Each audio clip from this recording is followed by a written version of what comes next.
The small bar on the outskirts of a Nevada desert town was dimly lit, its wooden floors worn from decades of boots scuffing across them. A jukebox played a low, scratchy country tune, and the smell of spilled beer and cigarette smoke hung thick in the air.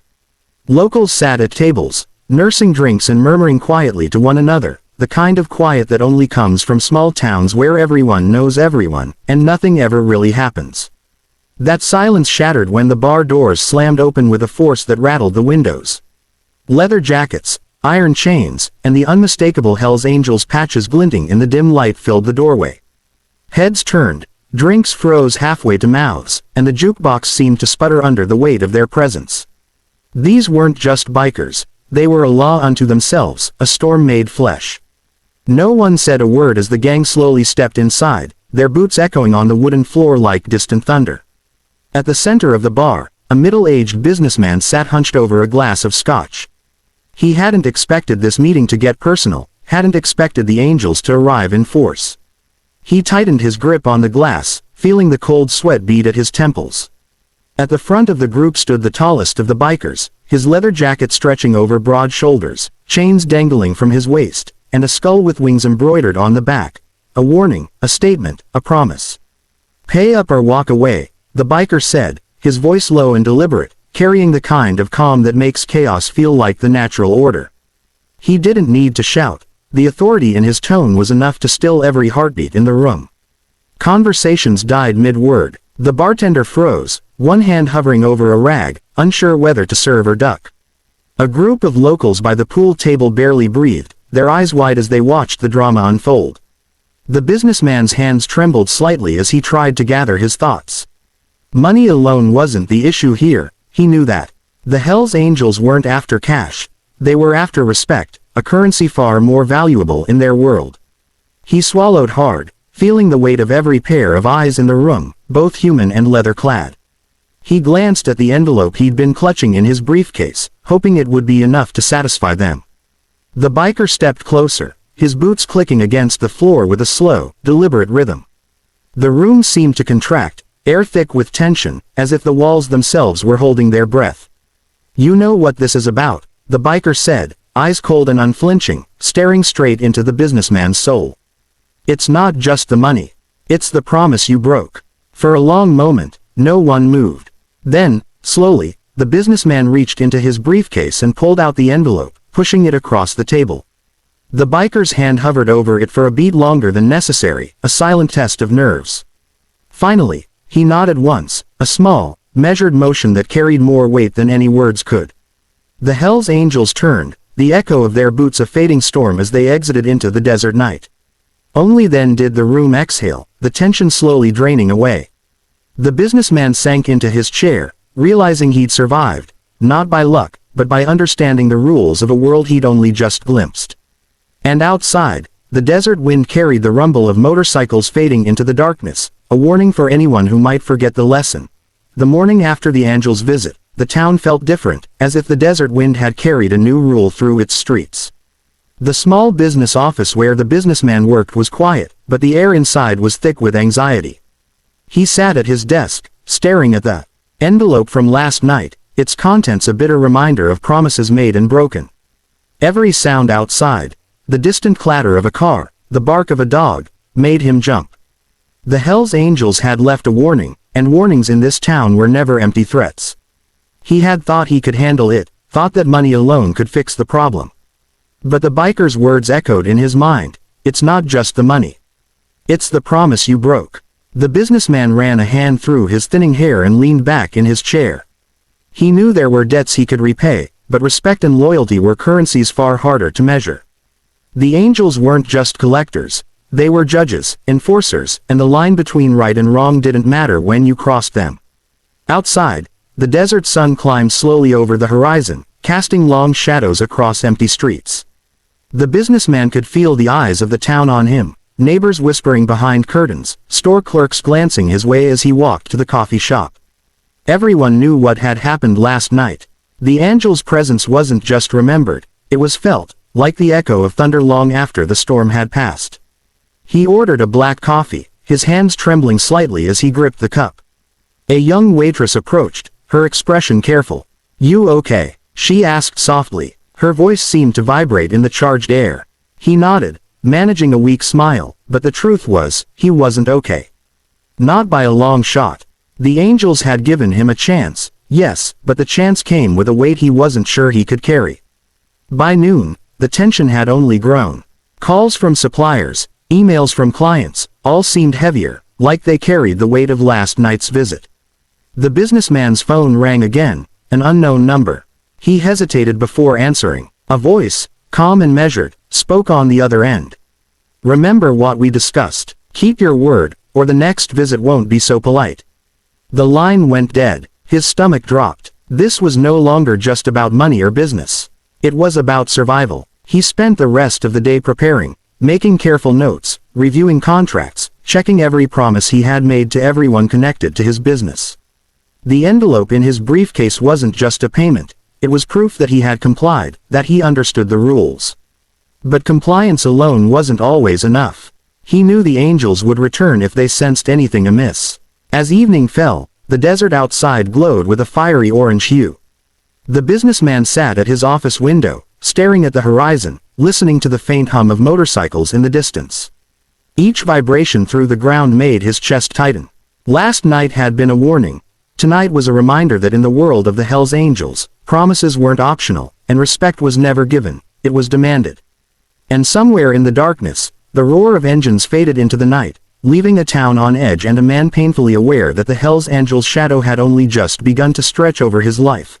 The following week, the town seemed quieter than usual, but the silence was deceptive. Every glance down a side street, every rumble of a distant engine, reminded the businessman that the Hell's Angels were never far away. He had paid the envelope, honored the debt, yet unease clung to him like a second skin. Respect, he realized, was a living thing. It needed constant maintenance, and in this town, mistakes had consequences.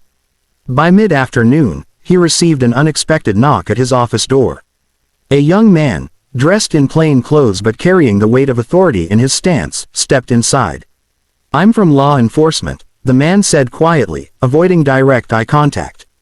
"We've had reports of angels' activity in your area. They've made contact with you, yes?" The businessman nodded, swallowing hard. "Yes, last week." The officer leaned in, lowering his voice. "You need to understand something. The angels aren't just here to collect debts. They test people, push boundaries, see who bends and who breaks. You complied, but do not mistake that for safety.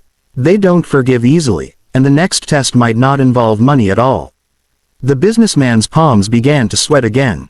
He had never felt so small, so exposed, and yet he knew running wasn't an option.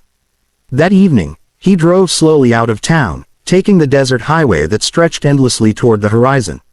The sun dipped below the mountains, painting the sky blood red, and he felt a chill despite the desert heat. The roar of engines interrupted his thoughts. A pack of motorcycles appeared in the distance, moving with lethal precision. His stomach tightened. It was them. The angels had come again, unannounced, to remind him that yesterday's compliance was only temporary relief. They pulled up beside him, riding two abreast, the wind from their machines throwing dust and gravel across the asphalt. One of the bikers, the tallest from last week, gestured for him to pull over. His hands shook as he obeyed, heart pounding in his chest like a war drum. The group encircled his car, boots striking the ground with authority, leaving him trapped in the shadows of leather and steel. The leader leaned down, eyes piercing. "We're checking your commitment," he said. "Do you understand? Compliance last week was only a small test. Promises are a daily responsibility. Fail us, and you won't just lose money, you'll lose control of your life." He straightened up, and the group revved their engines, the vibration rattling the windows of nearby buildings. The businessman's mind raced. He realized that his survival depended not just on payment, but on reading the unspoken rules of a world he barely understood. The bikers rode off as suddenly as they had appeared, leaving him trembling, gripping the steering wheel like it was the only thing keeping him tethered to reality. The desert night stretched endlessly, quiet once more except for the echo of engines fading into the distance. He knew he would need more than money next time. He would need cunning, caution, and courage, or the Hell's Angels would return, and there would be no second chance. He started the car and drove back toward town, the dark highway illuminated only by the faint glow of the moon. Each mile brought clarity. In this world, respect wasn't earned through fear alone, it was proven, again and again, under the watchful eyes of those who enforced their own law. The following days were a blur of anxiety and hypervigilance. The businessman couldn't sleep. Every creak in his house, every shadow cast by passing headlights, felt like a threat. He had learned the hard way that the Hells Angels didn't operate on schedules or logic. They came when they wanted, and they left when they had delivered their lesson. Compliance had earned him time, but not safety. He spent the mornings reviewing contracts, double-checking promises, and sending urgent reminders to suppliers. But even as he worked, the weight of the Angels' looming presence pressed down on him. The town itself seemed to hold its breath, windows shuttered, doors locked, whispers trailing him wherever he went. The businessman realized that fear had a language of its own, one that the Angels spoke fluently, and he had only begun to learn. By midweek, he noticed unusual activity near his office, a black motorcycle parked across the street, its rider sitting motionless, helmet on, eyes hidden. Every instinct screamed at him that it was them, a silent warning meant to remind him that his every move was under observation. He stepped outside cautiously, keeping his distance, and the rider slowly left, engine low, leaving a thin trail of dust in its wake. His heart raced. The lesson was clear. There would be no mistakes, no hesitation. That evening, the businessman received an unexpected visitor. It was the tallest biker from the first encounter, standing at his doorstep, boots scuffed from desert dust, the wings on his jacket glinting faintly in the porch light. The businessman froze, unsure whether to invite him in or back away. The biker's presence was a storm contained in human form, danger tempered with purpose. "Sit," the biker said simply, gesturing to a chair. The businessman obeyed, swallowing hard. The biker's eyes didn't waver, staring into him with a mix of calculation and expectation. "You're learning," he said slowly. "But we don't just test for money. We test for character, loyalty, resolve. You've handled the first trial, but there's another. One mistake, one slip, and the consequences will follow." The businessman's mind raced. He nodded, words caught in his throat. The biker leaned forward, voice dropping to a whisper. "We watch everything. Decisions, actions, the way you carry yourself. You're under observation, always. Understand this. Respect isn't given.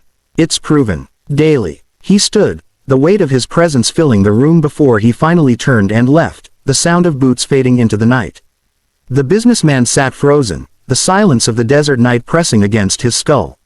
He realized that survival wasn't about appeasing the Angels with money or empty words. It was about anticipation, strategy, and understanding the rules of a world that operated on its own code. Every day, every decision would be a test. Every move could either secure his life or shatter it completely. Outside, the desert wind picked up, rattling the windows and carrying with it the distant hum of motorcycles. The businessman knew one thing with certainty: the Hells Angels' shadow had settled over him, permanent and unyielding. There would be no forgetting, no ignoring. Only compliance, vigilance, and courage would keep him alive. And even that might not be enough.